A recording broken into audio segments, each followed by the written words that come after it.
of a service class every Wednesday at 11:11, where I come in with answers, hopefully, around certain concepts and confusion around the whole process of spiritual awakening and ascensions. And sometimes we will do some grid work, some light work together to help the planet and the human collective. So for those of who you are like seeing my face for the first time, my name is Megma. I'm so glad that you make time and you connected with me here. And I am an ego alchemy coach. I help people who are going through their spiritual awakening process to understand it, to navigate it, and to embrace a life of authenticity, sovereignty, and truth. Because when you operate from your sovereign divine power, that's when you are truly limitless. You are truly sovereign, and you get to live your best life. You really enjoy your life. You feel fulfilled and you feel connected to everything because you are operating from your core essence. And the way that we have been conditioned and brought up, and even in different parts of the world for generations, we as humans have forgotten to connect to our individual, unique blueprint, our soul's essence, and basically instead we are following a prescribed boss, a prescribed way of living, get a job, get married, have kids, and rinse and repeat kind of a thing. And that's causing a lot of pain to us, okay, psychologically, subconsciously, we are in pain, and then that reflects in terms of resentment or just depression, and it's not a good fun life to live. But right now the majority of the population of the planet are waking up to this fact that due to the simple fact that we have been following a prescribed way of living and not listening to our souls. That's basically the reason that we have so much conflict, so much war, so much pain, and inflicting pain upon each other in the outer world. Because by not listening to our own soul, we are also reflecting in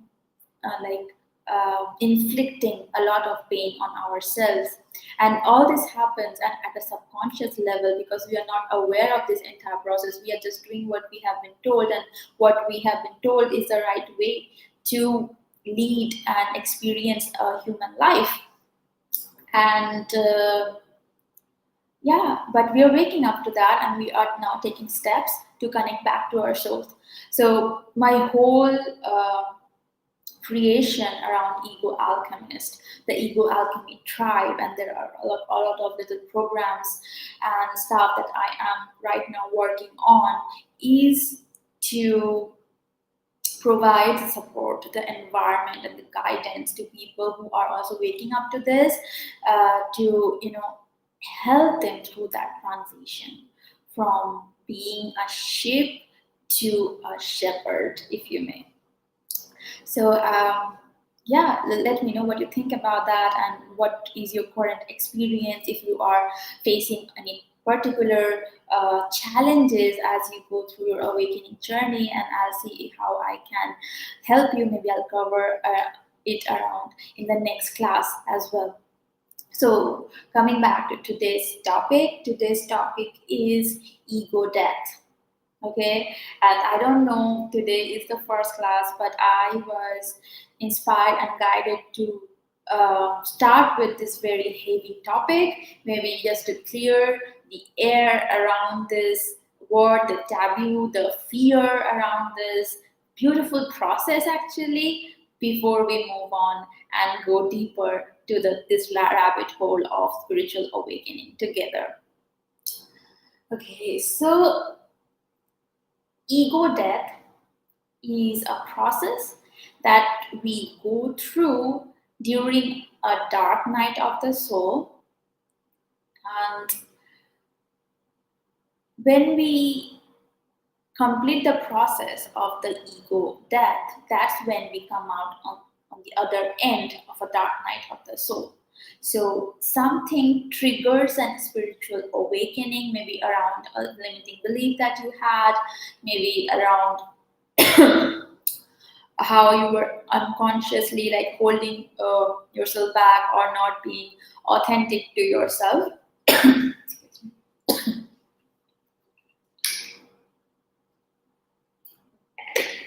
Okay.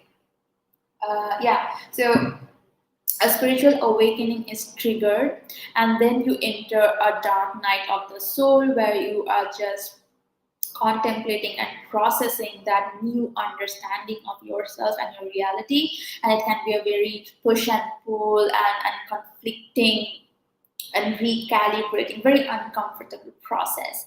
But through that process, we then uh, accept the change within us, and that's when the ego death starts or happens. And as we go to the process of ego death, we come out on the other end of the dark night of the soul. Now, let me clear around the concept of ego death, and that is the main objective of today's class. So, I'll take these concepts part by part, and let's see if we can put it together and make complete sense out of it. First, I'll focus on the word death because I think that's the word that inspires a lot of fear in the collective. When you hear death, immediately the mind goes to some sort of drastic, disastrous end of life. We think about physical death, which a lot of people think is just ceasing to exist. Yes, it is ceasing to exist as we know ourselves in a physical body in this environment, but death is just a word, just a synonym for transformation or metamorphosis. It means to cease being one thing and then become something else. And oftentimes, due to our 3D perception, our limiting idea of universe, of reality, or how this thing operates, we tend to just stick to the first part of that definition, that ceasing to exist, and totally ignore and forget about becoming something else after that, because we do not know what we are going to become, and we also fear the unknown. So I don't know, maybe instead of fearing the unknown, we prefer to fear just stopping being who we are right now. Okay. Uh, so, for an example, let's take the example of pottery. Okay. And what happens? The potter takes a lump of mud and it molds it, then it burns it, and then say a cup or a mug is made and it's glazed, it's polished and stuff. Now that lump of mud has ceased to exist, like it has, the cup would never identify being the lump of mud that it was before it went through all that process of being cleaned and kneaded and shaped and turned and then put into the furnace for hours and then again painted and all that. But when that lump of mud is going through that process and the potter is just stretching and kneading and adding water, and he is like, oh my god, I am dying, I am ceasing to exist, my structure is changing, I am changing, and this might mean that I am done for. But when you look at the bigger picture, would you say the same thing for that lump of mud that became a beautiful, beautiful mug, maybe? And of course, oh, hi Sarah. I'm so glad to see you here. And That's such a wonderful synchronicity, because it's you who asked the question about ego death, and that's inspired me to do this. Thank you so much for joining me. Okay, so the other example, which is a very famous and cliched example, is of that of a butterfly. That when the caterpillar goes into its cocoon, it has no idea what it's becoming, and then it transforms into a butterfly. And the butterfly will never identify with being a caterpillar. I hope that makes sense. So this is that ego death is of this butterfly example is stop identifying uh, being a caterpillar, being an insect that crawls and eats leaves, and then giving yourself the protective space and time, that darkness to transform. So that cocoon would be the tunnel that I'm talking about, the dark night of the soul, and then accepting the change, going through that painful process. And it could be painful uh, to to let go and surrender all that you have learned and known about yourself and your life so far. It can be painful very mentally, and even exhausting physically and all that. But when you surrender to the process and go through it, you become something else, something magnificent, something that reflects your true identity, your true soul's signature much better. Because if you go really deep into the example and take the example of wings, like, I think caterpillars of different species kind of look the same, little size or color difference, but they're more or less the same. But the wings of a butterfly, like, they set everything apart. They express their true identity and their magnificence.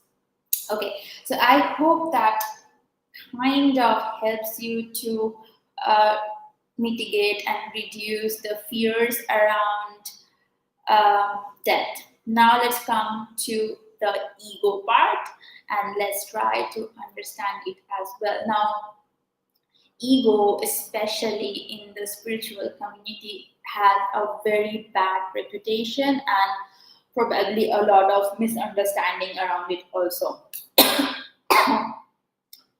Uh, okay, so what is ego? Okay, ego is nothing else but your sense of identity. Anything that you put in front of the word I is an attribute of your ego. So, like your personality or your psyche, ego is a very compound, very complex uh, concept, and therefore it is easier when you uh, look at it as in the terms of its attributes, like the attributes of your ego. For example, if I say I like chocolate ice cream, that's the ego. That's what I identify with, that I prefer chocolate flavor in ice cream. Or it could be that I do not eat meat, or maybe I am a pescatarian, or I like wearing certain kind of or colors of or clothes, right? So all that attributes to an identity is the ego. Now, um, okay, I'll give you an example that I think personally is a very cool example and really gives a great understanding of our ego. And this would be very easy to understand for people who have ever played any immersive or virtual reality games, where, like, you have a character and you go through certain scenarios. Um, and yeah, so when you start playing this game, like you're just starting to play such a game, you are asked to customize your characters. Okay? And what you do while customizing that character is you choose maybe their hair, their clothes, and stuff.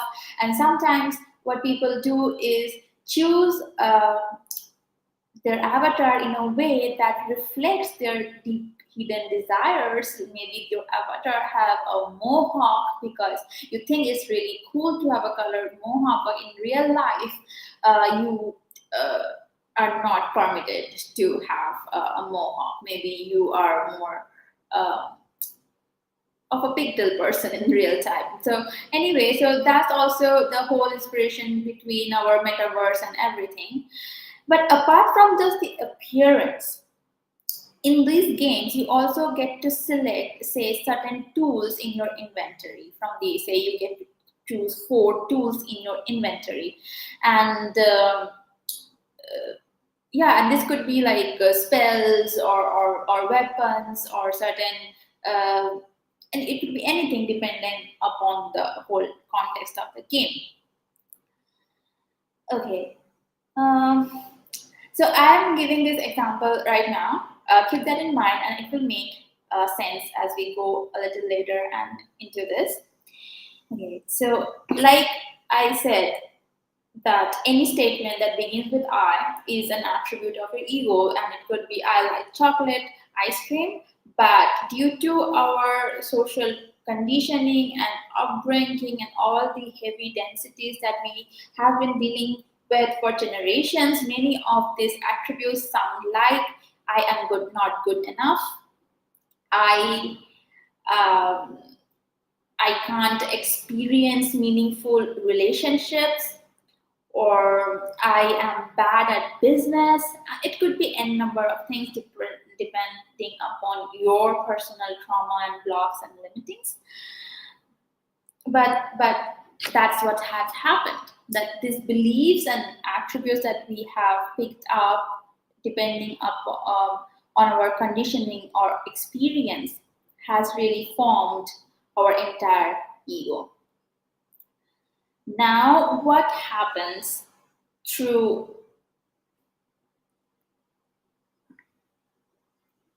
what happens during a dark night of the soul and the ego death process? Like, we are changing this configuration of the avatar. That's why I gave the example of customizing an avatar in a game, because through the process of the dark night of the soul and ego death, we reconfigure, restructure the attributes of this avatar in the game that we are playing in this 3D reality.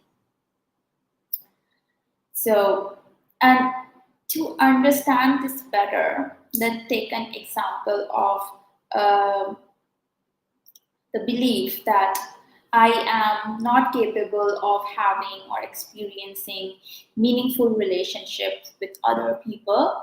And say a person had this particular limiting belief subconsciously, and that was constantly reflected to them by their external reality, and that kind of reaffirmed their belief, and they started believing it even strongly. Okay, and you could see how that could be really painful, but before an awakening, maybe the person did not know that it's our beliefs, it's our internal dialogues that create our reality. Now, say this person comes across this knowledge that our internal dialogue is what creates our external experiences. And that could trip that person into a long, dark night of the soul, where they go back and forth trying to understand why they had this limiting belief, why they like how they got this limiting belief, and how they have used this limiting belief to maybe sabotage many relationships that could be meaningful, and operated from that lens that they are just not capable of sustaining any meaningful relationships. So you can see how painful that could be, right? And when generally what happens when you start with this realization, uh, for example, if we take this example about non-limiting belief, it starts with a lot of guilt and shame when you understand this, But then you go back and forth like, but you didn't know better, and now you know, and now we can accept these changes. And then your mind goes back to an incident where you just, it makes you feel that you lost an opportunity of a lifetime, and then you come back, that's also a limiting belief. So this thought goes like back and forth like an Olympic ping pong match. If you have seen one, like the ball like, tuck, tuck, tuck, tuck, between our internal personalities and dialogue, the shadow side and the light side and stuff. They're like juggling this whole concept and trying to come to a consensus. And that's when we integrate our shadows and transmute them into light and amplify our inner light. So that's the process of shadow integration, and maybe I'll pick that up in one of the classes next time too. It's also a beautiful process to understand and go through. Anyway, so this whole to and fro happens when until the mind comes to a single consensus, to a neutral point, and accepts this process, understands that they're going through this part, through this hard time, to this emotionally, intellectually intense time, to move out of the limiting belief that they have just now, identified and recognized. So, yeah, that's it. So, I lost my thought. 1 second, please. So anyway, I guess that's basically happens. And when you accept that, okay, this was the limiting belief, and you accept that in order to live a life that is not controlled or influenced by that limiting belief, you need to transmute it, change it. And as you accept that change, you begin the process of ego death, that your identity, your attributes of your ego, you want to recalibrate them, change them. Now let's go back to our gaming avatar example, right? So in level 1, when you just start starting to play the game, you maybe have say 10 options, out of which you can choose 4 in your game inventory to help you go progress through the levels. And you chose maybe one of this limiting belief, that you are not capable of having meaningful relationships. Maybe it was protecting you in some manner, so you chose that in your inventory and went from one level to another. Now you came to level 15 and you are trying to play that game, and maybe this level is about having meaningful relationships, and that's how you progress on to the other next level of life or whatever this game. And you are seeing that whatever the 4 things you had in your inventory, including that limiting belief, is not serving you anymore. It's not helping you to get to the next level. You are failing in this level over and over again. In that time, we go back to the inventory, and maybe along the 15 levels so far, we have picked up other options, other spells and weapons and tools that we can now choose from and create our live inventory for the level that we are playing. So you go back and you take the new belief that you have just understood about our internal dialogue, and you choose a new tool, saying instead of this old limiting belief, which I put back and just delete from the inventory, and I use this new tool that says I have a beautiful relationship with myself, and that's why I also have very beautiful, meaningful relationship with all the people in my life.